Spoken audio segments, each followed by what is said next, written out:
ಶಾಂತಿ TV YouTube channel subscribe ಮಾಡಿ, bell icon press ಮಾಡಿ.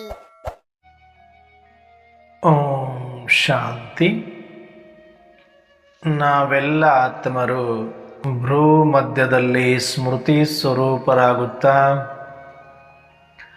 ನಾವೆಲ್ಲ ಆತ್ಮರ ತಂದೆ ಪರಂಪಿತ ಶಿವ ತಂದೆಯನ್ನ ಪರಮಧಾಮದಲ್ಲಿ ಸ್ಮರಿಸಿಕೊಂಡು ಪ್ರಜಾಪಿತ ಬ್ರಹ್ಮ ತಂದೆ ಜಗದಂಬ ಸರಸ್ವತಿ ಮಮ್ಮ ತಾಯಿಯವರನ್ನ ಸೂಕ್ಷ್ಮ ವತನದಲ್ಲಿ ಸ್ಮೃತಿ ಮಾಡಿಕೊಂಡು ಯಜ್ಞದ ಎಲ್ಲ ಆದಿರತ್ನರನ್ನ ನಿಮಿತ್ತ ಎಲ್ಲ ಶಿಕ್ಷಕಿ ಅಕ್ಕಂದಿರನ್ನ ಸಮಸ್ತ ಈಶ್ವರಿಯ ಪರಿವಾರವನ್ನ ಸೂಕ್ಷ್ಮವಾಗಿ ಸ್ಮರಿಸಿಕೊಂಡು ಪ್ರತಿದಿನದಂತೆ ಈ ದಿನವೂ ಸಹ ಈ ಒಂದು ಮುರಳಿ ಚಿಂತನೆಯಲ್ಲಿ ಭಾಗವಹಿಸಿರುವ ನನ್ನೆಲ್ಲ ಸಹೋದರಾತ್ಮರಿಗೆ ಆತ್ಮೀಯವಾದ ಸ್ವಾಗತ, ಸುಸ್ವಾಗತ. ಈ ದಿನ ಶಿವತಂದೆ ಅನೇಕ ಮಹಾವಾಕ್ಯಗಳನ್ನು ಕೊಟ್ಟಿದ್ದಾರೆ.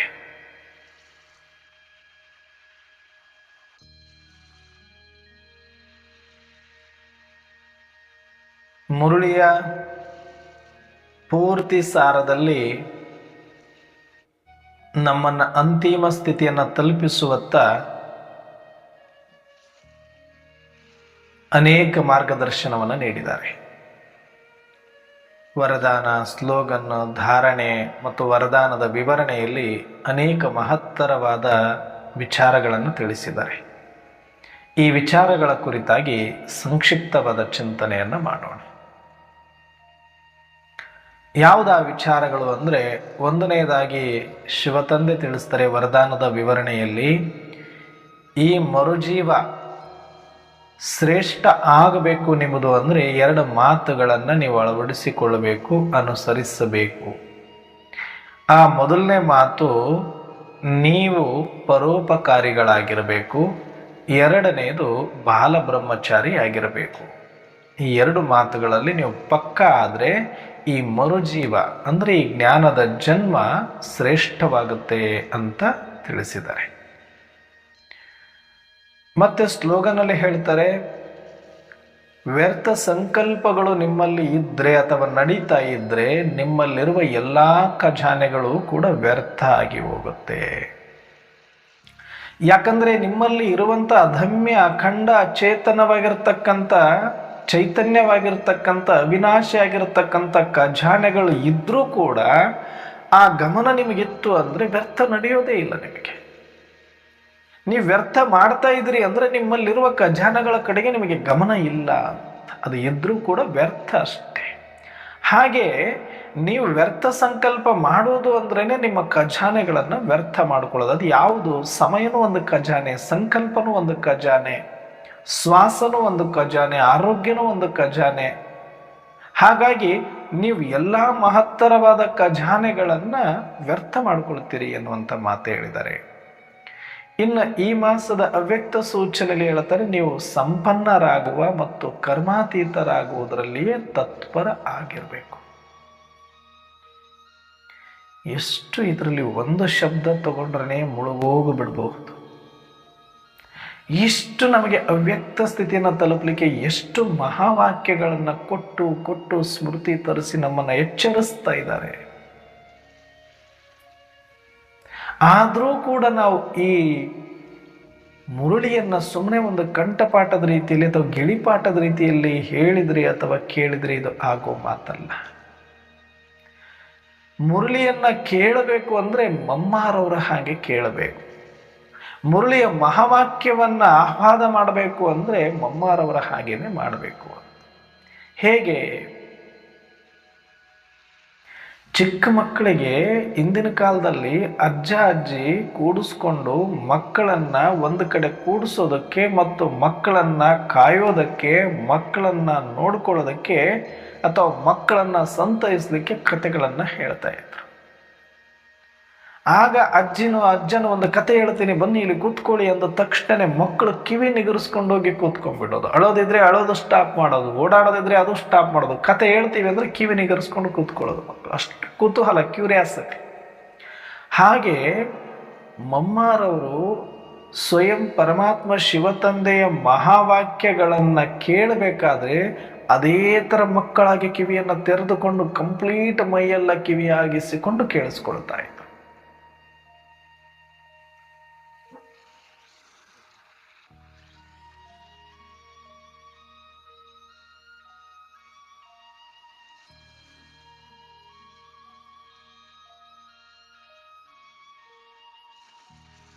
ಅವರು ಸ್ವಯಂ ಪರಮಾತ್ಮನಿಂದ ಮಹಾವಾಕ್ಯ ಬಂದ ತಕ್ಷಣವೇ ಅವರು ಏನು ಶಬ್ದ ಹೇಳ್ತಾ ಇದ್ರು ಅದರ ಇಮ್ಯಾಜಿನೇಷನಲ್ಲಿ ಹೋಗ್ತಾ ಇದ್ರು, ಅರ್ಥಾತ್ ಅದರ ಅನುಭೂತಿಯಲ್ಲಿ ಹೋಗ್ತಾ ಇದ್ರು.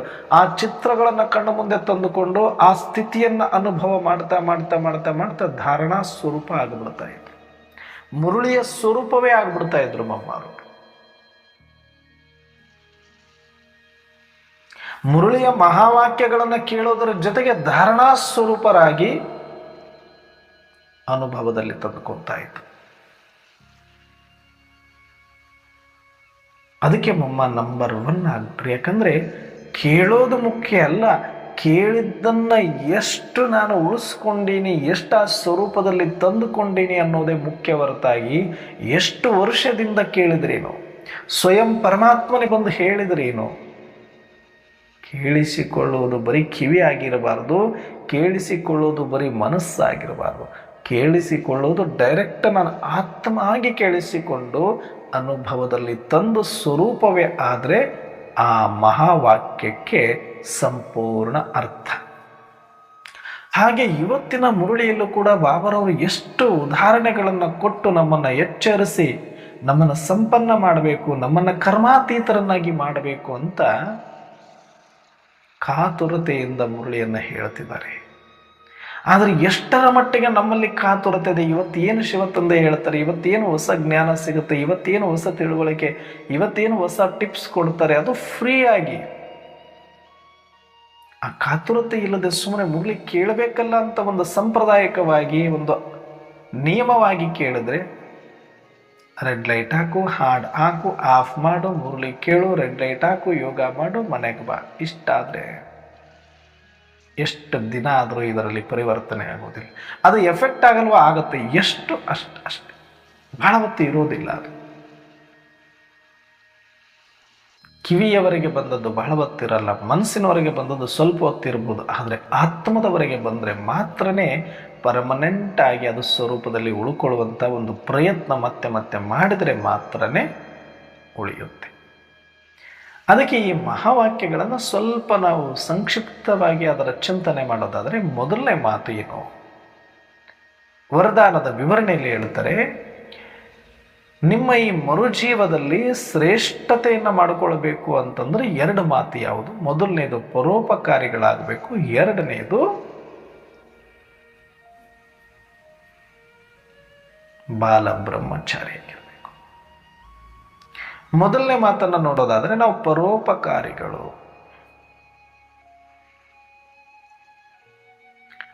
ದೇಹ ಅಭಿಮಾನದಲ್ಲಿ ನಾವಿದ್ರೆ ನಮ್ಮವರು ಬೇರೆಯವರು, ನಮ್ಮ ದೇಶ ಬೇರೆ ದೇಶ, ನಮ್ಮ ಧರ್ಮ ಬೇರೆ ಧರ್ಮ, ನಮ್ಮ ಜಾತಿ ಬೇರೆ ಜಾತಿ, ನಮ್ಮ ಕುಟುಂಬ ಬೇರೆ ಕುಟುಂಬ, ಭಿನ್ನತೆ ಇರುತ್ತೆ. ನಮ್ಮವರು ಅನ್ನೋದು ಬೇರೆ, ಪರರು ಅಥವಾ ಬೇರೆಯವರು ಅನ್ನೋದು ಇರುತ್ತೆ ಯಾವಾಗ ದೇಹ ಅಭಿಮಾನದಲ್ಲಿ ಇದ್ದಾಗ. ಆದರೆ ಈಗ ನಮಗೆ ಎಲ್ಲಿ ಹೇಳ್ತಾ ಇದ್ದಾರೆ ಈ ಮಾತನ್ನ ಅಂದ್ರೆ, ಅದಕ್ಕೆ ಮೊದಲು ಕೋಟ್ ಮಾಡಿದ್ದಾರೆ, ಮರುಜೀವ ಶ್ರೇಷ್ಠ ಆಗಬೇಕು ಅಂದ್ರೆ ಮರುಜೀವ ಅಂತಂದ್ರೇನು? ಈ ದೇಹ ಅಭಿಮಾನದಿಂದ ಸತ್ತು ಆತ್ಮದ ಸ್ಮೃತಿಯನ್ನ ಪಡೆದು ಆತ್ಮಿಕ ನಶೆಯಲ್ಲಿ ಜ್ಞಾನ ಜನ್ಮವನ್ನು ಪಡ್ಕೊಂಡು ಮೇಲೆ ಈ ಮಾತುಗಳನ್ನು ಹೇಳಿದ್ದಾರೆ. ಅಂದ್ರೆ ನನ್ನ ಆತ್ಮ ಅನ್ನುವ ಸ್ಮೃತಿ ಸಿಕ್ಕಿರೋದ್ರಿಂದಲೇ ನಾನು ಮತ್ತೆ ಮರುಜನ್ಮವನ್ನು ಪಡ್ಕೊಂಡಿದ್ದೀನಿ, ಮರುಜೀವ ಆಗಿದ್ದೀನಿ. ಸತ್ತು ಹೋಗಿದ್ದೆ ಯಾವುದರಿಂದ ಅಂದ್ರೆ ಅಹಂಕಾರದಲ್ಲಿ ಸತ್ತು ಹೋಗಿದ್ದೆ. ನನ್ನನ್ನು ನಾನು ಕಳ್ಕೊಂಡಿದ್ದೆ. ಸತ್ತು ಹೋಗೋದಂದ್ರೆ ನಾನು ವಿಸ್ಮೃತಿಯಲ್ಲಿ ಬಂದಿದ್ದೆ. ನಾನು ಅನ್ನೋದು ಸತ್ತು, ನಾನಲ್ಲದೆ ಇರೋದು ಬದುಕಿತ್ತು. ಅಹಂಕಾರ ಬದುಕಿತ್ತು, ಅಜ್ಞಾನ ಬದುಕಿತ್ತು. ಈಗ ಅಹಂಕಾರವನ್ನು ಸಾಯಿಸಿ ಜ್ಞಾನದಿಂದ ಸ್ಮೃತಿ ಸ್ವರೂಪನಾಗಿ ನಾನು ಬದುಕಿದ್ದೇನೆ, ನಾನು ಮರುಜೀವ ಪಡ್ಕೊಂಡಿದ್ದೇನೆ. ಸತ್ತಂತ ಇದ್ದವನು, ವಿಸ್ಮೃತಿಯಲ್ಲಿ ಇದ್ದವನು ಸ್ಮೃತಿಯಲ್ಲಿ ಬಂದಿದ್ದೇನೆ. ಆದರೆ ಇದು ಸತ್ತು ಹೋಗಿದೆ, ಈಗ ಮರುಜ. ಹಾಗಾದರೆ ನಾನು ಆತ್ಮ ಅಂತ ಅಂದ ಮೇಲೆ, ನನ್ನಂತೆ ಎಲ್ಲರೂ ಕೂಡ ಆತ್ಮರು ಅಂದ ಮೇಲೆ, ಎಲ್ಲ ಮನುಷ್ಯಾತ್ಮರು ಕೂಡ ಯಾವುದೇ ಧರ್ಮ, ಯಾವುದೇ ಭಾಷೆ, ಯಾವುದೇ ಜಾತಿ, ಯಾವುದೇ ಸಂಪ್ರದಾಯ, ಯಾವುದೇ ಆಚರಣೆ, ಯಾರೇ ಆಗಿದ್ದರು ಎಲ್ಲರೂ ನನ್ನ ಸಹೋದರರು. ಸೃಷ್ಟಿ ಒಂದೇ, ಸೃಷ್ಟಿಕರ್ತ ಒಬ್ಬನೇ. ನಾವೆಲ್ಲರೂ ಒಂದೇ, ನಮಗೊಬ್ಬನೇ ಶಿವ ತಂದೆ. ಈ ಸೂತ್ರ ನಮಗೆ ಗೊತ್ತಾಗಿದೆ ಅಂದರೆ ಆತ್ಮಿಕ ಸ್ಮೃತಿ ಬಂದಿದೆ ಅಂತ ಅರ್ಥ. ಆತ್ಮಿಕ ಸ್ಮೃತಿ ಬಂದಿದೆ ಅಂದರೆ ನಾನು ಮರುಜೀವ ಆಗಿದ್ದೀನಿ ಅಂತ ಅರ್ಥ. ಅಂದರೆ ಮರುಜೀವ ಆಗೋದು ಅಂದರೆ ಆತ್ಮಿಕ ಸ್ಮೃತಿಯಲ್ಲಿ ಬರೋದು. ಆತ್ಮಿಕ ಸ್ಮೃತಿಯಲ್ಲಿ ಬರೋದು ಅಂದರೆ ಎಲ್ಲರನ್ನ ಆತ್ಮೀಯ ದೃಷ್ಟಿಯಲ್ಲಿ ನೋಡೋದು. ನಾವೆಲ್ಲರೂ ಒನ್ ಗಾಡ್, ಒನ್ ಫ್ಯಾಮಿಲಿ, ನಮ್ಮೆಲ್ಲರದ್ದು ಒಂದೇ ಮನೆ, ಇವರೆಲ್ಲರೂ ನನ್ನವರು, ಆ ಪರಮಾತ್ಮ ನಮ್ಮಪ್ಪ, ಪರಮಧಾಮ ನಮ್ಮ ಮನೆ ಅಂತ ತಿಳಿಯುವುದೇ ನಿಜವಾದ ಮರುಜನ್ಮ, ಮರುಜೀವ. ಹಾಗಿದ್ದ ಮೇಲೆ ಪರೋಪಕಾರಿಗಳು, ಸ್ವಲ್ಪ ನಾನು ಡೀಪಾಗಿ ಹೋಗ್ತಾ ಇದ್ದೀನಿ ಅಷ್ಟೆ. ಸಾಮಾನ್ಯವಾಗಿ ಪರೋಪಕಾರಿಗಳಂದರೆ ನನಗೇನು ಈ ಸ್ಮೃತಿ ಸಿಕ್ಕಿದೆ, ನಾನು ಏನು ಸತ್ತಂತಿದ್ದವನಿಗೆ ಬದುಕಿದ್ದೀನಿ, ನನಗೆ ಸಿಕ್ಕಿರುವ ಆ ಜ್ಞಾನ ಜಲ ನಾನೇನು ಕುಡಿದು ಮತ್ತೆ ಬದುಕಿದ್ದೀನಿ, ಇದನ್ನು ಅವರಿಗೆ ಜಲ ಅವ್ರ ಬಾಯಲ್ಲಿ ಹಾಕೋದು, ಅರ್ಥಾರ್ಥ ಅವ್ರ ಕಿವಿಯಲ್ಲಿ ಹಾಕೋದು, ಅವರಿಗೆ ಸಿಂಪಡಿಸೋದು. ಈಗ ನೋಡಿ, ಮೂರ್ಛೆ ತಪ್ಪಿದರೆ ನೀರು ಸಿಂಪಡಿಸಿಬಿಟ್ಟು ಅವರಿಗೆ ಮೂರ್ಛೆ ತರಿಸ್ತೀವಲ್ಲ, ಅದು ಕೂಡ ಉಪಕಾರ ಆಗತ್ತೆ. ಆದರೆ ಇಲ್ಲಿ ಪರೋಪಕಾರ ಅಂತ ಬಳಸಿರೋದ್ರಿಂದ ದೇಹಾಭಿಮಾನ ಇದ್ದವರಿಗೆ ಅವರೆಲ್ಲರೂ ಕೂಡ ಪರರಾಗಿ ಕಾಣಿಸ್ತಾರೆ. ಆದರೆ ಆತ್ಮಾಭಿಮಾನಿಗಳಾದ ಮೇಲೆ ಅವರೆಲ್ಲ ನನ್ನ ಸಹೋದರ ಆತ್ಮರು. ಅವರೆಲ್ಲರಿಗೂ ಸ್ಮೃತಿಯನ್ನು ಕೊಡಿಸುವಂಥದ್ದು, ಅವರೆಲ್ಲರನ್ನ ಸೂರ್ಜಿತರನ್ನಾಗಿ ಮಾಡೋದು, ಆ ಮೂರ್ಛಿತರಿಂದ ಬಿಡಿಸುವಂಥದ್ದು, ಜ್ಞಾನವನ್ನು ಕೊಟ್ಟು ಅವ್ರನ್ನ ಎಚ್ಚರಿಸುವಂಥದ್ದು ನನ್ನ ಆದ್ಯ ಕರ್ತವ್ಯ. ಅದು ಜವಾಬ್ದಾರಿ, ಅದು ಪರೋಪಕಾರ ಅಲ್ಲ. ನನ್ನ ತಮ್ಮನನ್ನು, ನನ್ನ ಅಣ್ಣನನ್ನು ನಾನು ಎಬ್ಬಿಸುವುದು ಪರೋಪಕಾರ ಯಾವಾಗ ಆಗತ್ತೆ ಹೇಳಿ? ಆಗೋದಿಲ್ಲ. ಅಂದರೆ ನಾವಿನ್ನು ದೇಹಾಭಿಮಾನದಲ್ಲೇ ಇದ್ದ ಕೇಳೋರಿಗೆ, ದೇಹಾಭಿಮಾನದಲ್ಲಿ ಇದ್ದು ನೋಡೋರಿಗೂ ಇದು ಅರ್ಥ ಆಗಬೇಕು ಅನ್ನೋದಕ್ಕೆ ಶಿವ ತಂದೆ ಪರೋಪಕಾರಿಗಳಾಗಿ ಅಂತ ಬಳಸಿದ್ದಾರೆ. ಅಂದರೆ ನೀವು ಯಾವ ಸ್ಮೃತಿಯಲ್ಲಿ ಬಂದು ನೀವು ಮರುಜನ್ಮವನ್ನು ಪಡೆದು ನೀವು ಶ್ರೇಷ್ಠರಾಗಬೇಕು ಅಂದರೆ ಬರೀ ನೀವಷ್ಟೇ ಎದ್ದರೆ ಸಾಕಾಗೋದಿಲ್ಲ. ನಿಮ್ಮ ಸಹೋದರನ ಎಬ್ಬಿಸುವ ಜವಾಬ್ದಾರಿ ನಿಮ್ಮ ಮೇಲೆ ಇರೋದ್ರಿಂದ ನಿಮಗೆ ಸ್ಮೃತಿ ಬಂದಿರೋದು ಸಾರ್ಥಕ ಆಗಬೇಕು. ಈ ಮರುಜೀವ ಇನ್ನೂ ಶ್ರೇಷ್ಠ ಆಗಬೇಕು ನಿಮ್ಮದು ಅಂದರೆ ಮಲಗಿರುವ ಅನೇಕ ಸಹೋದರರ ಆತ್ಮರಿಗೂ ಕೂಡ ಯಾವುದೋ ಒಂದು ಯುಕ್ತಿಯಿಂದ, ತನು ಮನ ಧನದ ಸೇವೆಯಿಂದ, ನಿಸ್ವಾರ್ಥತೆಯಿಂದ ಅವರಿಗೆ ಸಮಯವನ್ನು ಕೊಟ್ಟು ನಿಮ್ಮ ತನು ಮನ ಧನ ಸಮಯ ಶ್ವಾಸ ಸಂಕಲ್ಪ ಆರೋಗ್ಯ ಎಲ್ಲವನ್ನೂ ಕೂಡ ಈ ಕಾರ್ಯಕ್ಕೆ ಮೀಸಲಿಟ್ಟು ಅನೇಕ ಆತ್ಮರು ಏನು ಮೂರ್ಛಿತರಾಗಿ ಮಲಗಿದರೆ ಅಜ್ಞಾನದಲ್ಲಿ, ಬದುಕಿದ್ದು ಜೀವಂತ ಶವಗಳಂತೆ ಇದ್ದಾರೆ, ಇವರಿಗೆ ಆತ್ಮದ ಸ್ಮೃತಿಯನ್ನು ಕೊಟ್ಟು ಆತ್ಮ ಜಾಗೃತಿಯನ್ನು ಮಾಡಿಸಿ ಪರಮಾತ್ಮ ತಂದೆಯ ಪರಿಚಯವನ್ನು ಕೊಟ್ಟು ಅವರಿಗೂ ಎಚ್ಚರ ಮಾಡುವಂಥದ್ದು ಪರೋಪಕಾರ. ಇಂಥ ಪರೋಪಕಾರಿಗಳಾಗಿ ಅಂತ ಯಾರು ಇನ್ನೂ ದೇಹಾಭಿಮಾನದ ಸ್ಮೃತಿಯಲ್ಲಿ ಇದ್ದುಕೊಂಡು ಅವರಿಗೆ ತಾನೇ ಮುರಳಿ ಬೇಕಾಗಿರೋದು. ಯಾರು ಆತ್ಮದ ಸ್ವರೂಪದಲ್ಲಿದ್ದಾರೆ ಅವ್ರಿಗೆ ಬೇಕೇ ಇರಲಿಲ್ಲ. ಹಾಗಾಗಿ ಇವರು ಇನ್ನೂ ಆತ್ಮದ ಸ್ವರೂಪದಲ್ಲಿ ಬಂದಿಲ್ಲ ಅನ್ನೋರಿಗೆ ಮುರಳಿ ಬೇಕಾಗಿರೋದ್ರಿಂದ ನಾವೆಲ್ಲರೂ ಇನ್ನೂ ದೇಹಾಭಿಮಾನದಲ್ಲಿ ನೋಡ್ತೀವಿ. ಬೇರೆ ಬೇರೆ ಧರ್ಮ, ನಮ್ಮ ದೇಶ, ನಮ್ಮ ಜಾತಿ, ನಮ್ಮ ಧರ್ಮ ಅಂತ ನೋಡ್ತಾ ಇರ್ತೀವಲ್ಲ, ಅದಕ್ಕೆ ನೀವೊಬ್ಬರೇ ಎದುರು ಸಾಕಾಗಲ್ಲಪ್ಪ, ಅವರೆಲ್ಲರಿಗೂ ಎಬ್ಬಿಸಿ. ಇದು ಪರೋಪಕಾರ. ನೀನೊಬ್ಬನೇ ಎದ್ದುಬಿಟ್ರೆ ಸ್ವಾರ್ಥ ಆಗುತ್ತೆ. ನೀನು ಪರೋಪಕಾರಿ ಆಗಬೇಕು, ದಯ ತೋರಿಸ್ಬೇಕು, ಎಲ್ಲರ ಮೇಲೆ ಪ್ರೀತಿ ಕರುಣೆ ತೋರಿಸ್ಬೇಕು. ಹಾಗಾಗಿ ನೀನು ಈ ಪರೋಪಕಾರವನ್ನು ಸದಾ ಕಾಲ ಮಾಡ್ತಾ ಇರಬೇಕು. ಇನ್ನು ಮೊದಲನೇ ಇನ್ನೂ ಒಂದು ಇದೆ ಇದರಲ್ಲಿ. ಒಂದು ವೇಳೆ ನನ್ನ ಆತ್ಮೀಯ ಆಗಿ ಎಲ್ಲರನ್ನ ಆತ್ಮ ಅಂತ ನೋಡಿ ಇವರೆಲ್ಲರೂ ಸಹೋದರ ದೃಷ್ಟಿ, ಇದು ನನ್ನ ಕರ್ತವ್ಯ, ಇದು ಪರೋಪಕಾರ ಅಂತ ನಾವು ಭಾವಿಸುವ ಅವಶ್ಯಕತೆ ಇಲ್ಲ. ಆದರೆ ಇನ್ನೂ ಒಂದು ಪರೋಪಕಾರ ನಮಗಿದೆ, ಯಾವುದು ಅಂದರೆ ಪ್ರಕೃತಿ. ಆತ್ಮರೆಲ್ಲ ಸಹೋದರ ಆತ್ಮರೇ, ಮನೆ ನಮ್ಮದು ಅಲ್ಲಿದೆ, ನಮ್ಮಪ್ಪ ಅಲ್ಲಿದ್ದಾರೆ, ನಾವೆಲ್ಲ ಒಂದೇ. ಆದರೆ ಪರ ಯಾವುದು ಅಂದರೆ ಈ ಪ್ರಕೃತಿ. ಪರದೇಶಕ್ಕೆ ಬಂದಿದ್ದೀವಲ್ಲ, ನಾವು ಪರಾವಲಂಬಿಗಳಾಗಿದ್ದೀವಲ್ಲ. ಇಲ್ಲಿ ತನಕ ನಮಗದು ಎಷ್ಟೆಲ್ಲ ಉಪಕಾರ ಮಾಡಿದೆಯಲ್ಲ, ಪರದೇಶದಲ್ಲಿ ಸಹಯೋಗ ಕೊಟ್ಟಿದೆ, ಶರೀರ ಕೊಟ್ಟಿದೆ, ಆಹಾರ ಕೊಟ್ಟಿದೆ, ನೀರು ಕೊಟ್ಟಿದೆ, ಗಾಳಿ ಕೊಟ್ಟಿದೆ, ಸಮಯ ಕೊಟ್ಟಿದೆ, ಏನೆಲ್ಲ ಅವಕಾಶ ಕೊಟ್ಟಿದೆ ನಮಗಿಲ್ಲಿ ಪಾತ್ರ ಮಾಡಲಿಕ್ಕೆ. ನಮಗಿಲ್ಲಿ ತನಕ ಅದು ಸಹಾಯ ಪರೋಪಕಾರ ಮಾಡಿದೆ. ಈಗ ಅದಕ್ಕೆ ನಾವು ವಾಪಸ್ ಕೃತಜ್ಞತೆಯನ್ನು ಸಲ್ಲಿಸುವ ಸಮಯ, ಅದಕ್ಕೆ ನಾವು ಪರೋಪಕಾರವನ್ನು ಮಾಡುವ ಸಮಯ ಬಂದಿದೆ. ನಾವು ಆತ್ಮಿಕ ಸ್ಮೃತಿಯಲ್ಲಿ ಬಂದು ತಂದೆಯಿಂದ ಶಕ್ತಿಯನ್ನು ಪಡೆದು ನನ್ನ ಸ್ವಸ್ಥಿತಿಯಲ್ಲಿ ಇದ್ದುಕೊಂಡು ವ್ಯರ್ಥ ಸಂಕಲ್ಪಗಳನ್ನೆಲ್ಲ ಸ್ಟಾಪ್ ಮಾಡಿ ಸತ್ಸಂಕಲ್ಪಗಳಲ್ಲಿ ಉಳಿದುಕೊಂಡು ಸದಾ ಶಾಂತಿಯ ವಾತಾವರಣವನ್ನು ತಯಾರು ಮಾಡೋದು, ಸೈಲೆನ್ಸಲ್ಲಿ ಇರೋದು, ಶ್ರೇಷ್ಠ ಸಂಕಲ್ಪಗಳ ಶುಭ ಭಾವನೆಗಳನ್ನು ಮಾಡಿ ಪಂಚತತ್ವಗಳಿಗೆ ಮರುಜೀವ ಕೊಡುವಂಥದ್ದು, ಶಕ್ತಿಯನ್ನು ಕೊಡುವಂಥದ್ದು, ನಮ್ಮ ಸಂಕಲ್ಪಗಳಿಂದ, ನಮ್ಮ ಶುಭ ಭಾವನೆಯಿಂದ, ನಮ್ಮ ಸ್ಥಿತಿಯಿಂದ ನಾವು ಎಲ್ಲ ಪಂಚತತ್ವಗಳನ್ನು ಕೂಡ ಪವಿತ್ರಗೊಳಿಸುವಂತಹ ಮಹಾನ್ ತಪಸ್ಸು, ಮಹಾನ್ ಕಾರ್ಯ ಇದು ಪರೋಪಕಾರ ಆಗಿದೆ. ಹಾಗಾಗಿ ನಮಗೆ ಜನ್ಮ ಸಿಕ್ಕಿದ್ದು, ಜ್ಞಾನ ಸಿಕ್ಕಿದ್ದು, ನಾವು ಆತ್ಮಿಕ ಜಾಗೃತಿಯನ್ನು ಮಾಡಿಕೊಂಡಿದ್ದರ ನಿಜವಾದ ಉದ್ದೇಶ ಸಾಫಲ್ಯ ಆಗಬೇಕು ಅಂದರೆ ನಾವು ಪರೋಪಕಾರಿಗಳು. ಮೊದಲನೇದು ನಮ್ಮ ಸಹೋದರ ಆತ್ಮರನ್ನು ಎಬ್ಬಿಸುವುದು ನಮ್ಮ ಜವಾಬ್ದಾರಿ, ಅದು ಪರೋಪಕಾರ ಅಲ್ಲ.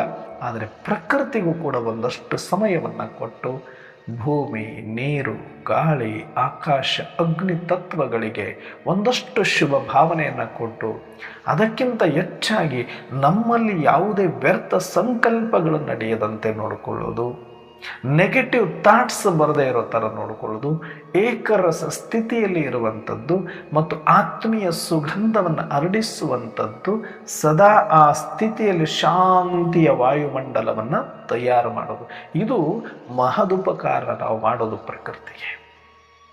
ಅದಕ್ಕೆ ಯಾರೇ ತಪಸ್ವಿಗಳವರು ಎಷ್ಟು ತಿಳಿದಿದರು, ಎಷ್ಟು ಬಿಟ್ಟಿದರು, ಜ್ಞಾನಿಗಳು ಯಾರೇ ಇರಲಿ, ಅವರು ಮೌನದಿಂದ, ತಪಸ್ಸಿನಿಂದ, ಧ್ಯಾನದಿಂದ, ಜಪದಿಂದ ಒಂದಷ್ಟು ಪಾಸಿಟಿವ್ ವೈಬ್ರೇಷನನ್ನು ತಯಾರು ಮಾಡಿ ಒಂದಷ್ಟು ಶಾಂತಿಯ ವಾಯುಮಂಡಲವನ್ನು ತಯಾರು ಮಾಡಿದ್ದಕ್ಕೆ ಎಷ್ಟೋ ವರ್ಷಗಳಾದರೂ ಕೂಡ ಅವರನ್ನು ಜಗತ್ತಲ್ಲಿ ಎತ್ತಿ ಹಿಡಿದು ಮೆರೆಸ್ತಾ ಇದೆ ಪ್ರಕೃತಿ. ಯಾಕಂದರೆ ಪ್ರಕೃತಿಗೆ ಅವರಿಂದ ಉಪಕಾರ ಆಗಿರೋದ್ರಿಂದ ಪ್ರಕೃತಿ ಡ್ರಾಮಾ ಯಾವತ್ತೂ ಅವರನ್ನ ಮೇಲೆ ಇಟ್ಟು ಜಗತ್ತಿನಲ್ಲಿ ಪೂಜ್ಯನೀಯ ಸ್ಥಾನವನ್ನು ಕೊಟ್ಟಿದೆ. ಹಾಗಾಗಿ ನಾವು ಪರೋಪಕಾರಿಗಳಾಗಬೇಕು. ಎರಡನೇ ಮಾತು, ಬಾಲಬ್ರಹ್ಮಚಾರಿಗಳಾಗಬೇಕು. ಏನಂಗಂದರೆ ಬಾಲಬ್ರಹ್ಮಚಾರಿ, ಅಯ್ಯೋ ಅಣ್ಣವ್ರೆ ಬಾಲಬ್ರಹ್ಮಚಾರಿ ಆಗಬೇಕು ಅಂತ ಹೇಳ್ತಾರೆ. ನಮಗೆ ಮದುವೆ ಆಗ್ಬಿಟ್ಟಿದೆ ಅಣ್ಣವ್ರೆ, ನಮಗೆ ಜ್ಞಾನಕ್ಕೆ ಬರೋದಕ್ಕಿಂತ ಮುಂಚೆನೂ ಆಗ್ಬಿಟ್ಟಿದ್ದೀವಿ ಅಣ್ಣರೇ. ಎಷ್ಟೋ ಸಲ ಮದುವೆ ಜ್ಞಾನಕ್ಕೆ ಬಂದ ಮೇಲೂ ಕೂಡ ಮನೆಯವರು ಒತ್ತಾಯ ಮಾಡಿದ್ದಾರೆ. ನಾವು ಬಾಲಬ್ರಹ್ಮಚಾರಿಗಳು ಇರ್ಲಿಕ್ಕೆ ಆಗಲ್ವಲ್ಲ ಅಣ್ಣವ್ರೆ, ನಾವು ಅಂಥ ಚಾನ್ಸನ್ನು ಕಳ್ಕೊಂಡು ಬಿಟ್ಟಿವಲ್ಲ ಅಣ್ಣವ್ರೆ. ಈ ಒಂದು ಕಲ್ಪನೆ ಬಹಳ ಜನಗಳಿಗೆ ಇರುತ್ತೆ, ಬೇಜಾರು ಕೂಡ ಇರುತ್ತೆ ಗೃಹಸ್ಥಿಗಳಿಗೆ ಸಾಮಾನ್ಯವಾಗಿ. ಕುಮಾರ ಜೀವನ ಒಂದು ಅದೃಷ್ಟ, ನಮಗೆ ಯಾಕಿದು ಸಿಕ್ಕಿಲ್ಲ ಅಂತ ಎಷ್ಟೋ ಮಾತೆಯರು ಅತ್ತಿದ್ದು ಇದೆ, ಎಷ್ಟೋ ಅಣ್ಣಂದರು ಕೂಡ ಬೇಜಾರು ಮಾಡ್ಕೊಂಡಿರೋದು ಇದೆ. ಯಾಕೆ ಅಂತಂದರೆ ಬಾಲ ಬ್ರಹ್ಮಚಾರಿ ಅಂತಂದರೆ ಇಲ್ಲಿ ತನಕ ನಮ್ಮ ತಲೆ ಒಳಗಡೆ ಏನು ತುಂಬಿದ್ದಾರೆ ಅಂದರೆ, ಹುಟ್ಟಿದ ಆರಂಭ್ಯದಿಂದ ಬಾಲಕರಾಗಿರುವಾಗಲಿಂದ ಬ್ರಹ್ಮಚರ್ಯವನ್ನು ಪಾಲನೆ ಮಾಡೋದು ಅಂತಂದರೆ ವಿವಾಹ ಆಗದೆ ಗೃಹಸ್ಥಿ ಜೀವನಕ್ಕೆ ಕಾಲಿಡದೆ ವಿಕಾರದಲ್ಲಿ ಬರದೇ ಇರುವಂಥದ್ದು ಬಾಲ ಬ್ರಹ್ಮಚಾರಿಗಳು. ಯಾರೆಲ್ಲ ಗೃಹಸ್ಥಿಗಳಾಗಿದ್ದಾರೋ ಅಥವಾ ಯಾರೆಲ್ಲ ವಿಕಾರದಲ್ಲಿ ಬಂದಿದ್ದಾರೋ ಅವರು ಯಾರೂ ಕೂಡ ಬ್ರಹ್ಮಚಾರಿಗಳಾಗಲಿಕ್ಕೆ ಸಾಧ್ಯ ಇಲ್ಲ. ಬ್ರಹ್ಮಚರ್ಯ ಅಂತಂದ್ರೇ ವಿಕಾರ ಮುಕ್ತನಾಗಿರುವಂಥದ್ದು. ಅರ್ಥಾತ್ ವಿಕಾರ ಮುಕ್ತ ಅಂದರೆ ಎಲ್ಲಿಯ ತನಕ ಅಂದರೆ ಒಂದಷ್ಟು ಆ ಗೃಹಸ್ಥ ಜೀವನಕ್ಕೆ ಸಂಸಾರಕ್ಕೆ ಕಾಲಿಡದೆ ಇರುವಂಥವ್ರು ಅಂತಲೇ ಅದರ ನೀಟಾಗಿ ಒಂದು ಪೋರ್ಟ್ರೇ ಮಾಡಲಾಗಿದೆ. ಆದರೆ ಇದು ನಿಜಾನ ಅಂದರೆ ಖಂಡಿತವಾಗಿ ಇದಷ್ಟೇ ಅಲ್ಲ, ಇದರ ವ್ಯಾಪ್ತಿ ತುಂಬ ದೊಡ್ಡದಿದೆ. ಬಾಲ ಬ್ರಹ್ಮಚಾರಿ ಅನ್ನುವಂಥದ್ದರ ವ್ಯಾಪ್ತಿ ನಾವು ತಿಳ್ಕೊಂಡಿರೋಷ್ಟು ಸಂಕ್ಷಿಪ್ತ ಅಲ್ಲ, ಮತ್ತು ಅಷ್ಟೇ ಬ್ರಹ್ಮಚರ್ಯನೂ ಅಲ್ಲ. ಮದುವೆ ಮಾಡ್ಕೊಳ್ಳದೇ ಇದ್ದರೆ ಬ್ರಹ್ಮಚರ್ಯ, ವಿಕಾರದಲ್ಲಿ ಹೋಗದೇ ಇದ್ದರೆ ಬ್ರಹ್ಮಚರ್ಯ, ಇಷ್ಟೇ ಅಲ್ಲ. ಇದು ಇಷ್ಟು ಸೀಮಿತವಾದ ಅರ್ಥ ಹೊಂದಿಲ್ಲ. ಬ್ರಹ್ಮಚಾರಿ ಅಂತಂದರೆ ಅದು ತುಂಬ ದೊಡ್ಡ ಪದ, ಅದಕ್ಕೆ ವಿಶಾಲವಾದ ಅರ್ಥ ಇದೆ.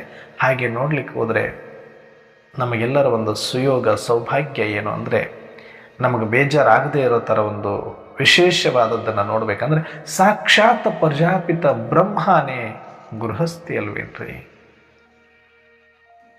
ಗೃಹಸ್ಥಿಯಾಗಿದ್ದುಕೊಂಡು ಬ್ರಹ್ಮಚಾರ್ಯ ಆಗ್ಬಿಟ್ರು, ಬಾಲ ಬ್ರಹ್ಮಚಾರಿ ಆದ್ರು ಅವರು. ನಮ್ಮಪ್ಪ ಪ್ರಜಾಪಿತ ಬ್ರಹ್ಮನೇ ಗೃಹಸ್ಥ ಜೀವನದಲ್ಲಿದ್ದು ವಿಕಾರದಲ್ಲಿ ಹೋಗಿ ಅನೇಕ ಸಂತಾನ ಪ್ರಾಪ್ತಿ ಮಾಡಿಕೊಂಡು ತುಂಬು ಜೀವನ ಮಾಡಿ ಅನಂತರ ಅವರು ಬ್ರಹ್ಮಚಾರಿ ಆಗಿದ್ದಾರೆ ಅಂತಂದರೆ, ಬಾಲ ಬ್ರಹ್ಮಚಾರಿಯಾಗಿ, ಅಗರ್ಭ ಬ್ರಹ್ಮಚಾರಿಯಾಗಿ, ಅಖಂಡ ಬ್ರಹ್ಮಚಾರಿಯಾಗಿ ಪವಿತ್ರತೆಗೆ ಮತ್ತೊಂದು ಹೆಸರೇ ಬ್ರಹ್ಮ ಕಮಲ ಆಗಿದ್ದಾರೆ ಅಂತಂದರೆ ಇನ್ನು ನಾವಾಗಕ್ಕಾಗಲ್ವೇನ್ರಿ. ಬ್ರಹ್ಮಚಾರಿ ಅನ್ನೋದು ಬರೀ ಸಂಕ್ಷಿಪ್ತವಾದ ಇಷ್ಟೇ ಸೀಮಿತ ಅಂತ ಅಲ್ಲ, ಒಂದಷ್ಟು ನಿಯಮಗಳಿಗೆ ಸೀಮಿತಪಟ್ಟಂತಹ ಸಂಕುಚಿತ ಅರ್ಥ ಅಲ್ಲ. ಬ್ರಹ್ಮಚಾರಿ ಅಂದರೆ ಬ್ರಹ್ಮನ ಆಚರಣೆಯಲ್ಲಿ ಬರುವುದು, ಬ್ರಹ್ಮನ ಆಚರಣೆಯನ್ನು ಅನುಸರಿಸುವುದು. ಬಾಲ ಅಂತ ಸೇರಿಸಿದಲ್ಲಣ್ಣವ್ರೆ, ಅದಕ್ಕೆ ನಮಗೆ ಚಿಕ್ಕವರಿರುವಾಗಿಂದಾನೆ ಅಂತ ಅನಿಸ್ತಾ ಇದೆ. ಹೌದು, ಚಿಕ್ಕವರಿರುವಾಗಿಂದಾನೆ. ಆದರೆ ಯಾವ ಥರ ಚಿಕ್ಕವರು? ಶಾರೀರಿಕವಾಗಿ ಚಿಕ್ಕವರಿರುವಾಗಿಂದ ಅಂತ ಅಲ್ಲ. ಅದಕ್ಕೆ ಬಾಬ್ರವರು ಮೊದಲೇ ಕೋಟ್ ಮಾಡಿದರೆ, ಬೇಕಾದ್ರೆ ಮುರಳಿಯಲ್ಲಿ ನೋಡಿ ನೀವು, ಮರುಜೀವ ಶ್ರೇಷ್ಠ ಆಗಬೇಕು, ಮರುಜೀವದ ಈ ಜನ್ಮ ಶ್ರೇಷ್ಠ ಆಗಬೇಕಂದ್ರೆ ಎರಡು ಮಾತುಗಳಂತ. ಮರುಜೀವ ಅಂದರೆ ನನಗೆ ಜ್ಞಾನ ಸಿಕ್ಕಾದ ಮೇಲೆ ನಾನು ಮತ್ತೆ ಮರುಜನ್ಮ ಪಡೆದಿದ್ದೇನೆ. ಮರುಜನ್ಮ ಪಡೆದಿದ್ದೀವಿ ಅಂದರೆ ನಾವೆಲ್ಲ ಎಂಥವರು? ಚಿಕ್ಕವರೇ, ನಾವೆಲ್ಲ ಬಾಲಕರೇ. ಅಂದರೆ ಮರುಜನ್ಮವನ್ನು ಪಡೆದು ಆತ್ಮಿಕ ಸ್ಮೃತಿ ಬಂದ ಮೇಲೆ ನನ್ನ ಬಾಲ್ಯ ಆರಂಭ. ನಾವೆಲ್ಲರೂ ಮಕ್ಕಳೇ ಆಗಿದ್ದೀವಿ ಪರಮಾತ್ಮನಿಗೆ, ಪ್ರಜಾಪಿತ ಬ್ರಹ್ಮರವರಿಗೆ, ಜಗದಂಬ ಸರಸ್ವತಿಗೆ ನಾವೆಲ್ಲ ಸಂತಾನರು. ಮರುಜನ್ಮ ಪಡೆದಿದ್ದೀವಿ, ಜ್ಞಾನದ ಜನ್ಮ ಪಡೆದಿದ್ದೀವಿ. ಶರೀರಕ್ಕೆ 50 ಆಗಿದೆಯೋ 60 ಆಗಿದೆಯೋ 100 ಆಗಿದೆಯೋ ನಮಗೆಲ್ಲ ಮುಖ್ಯ.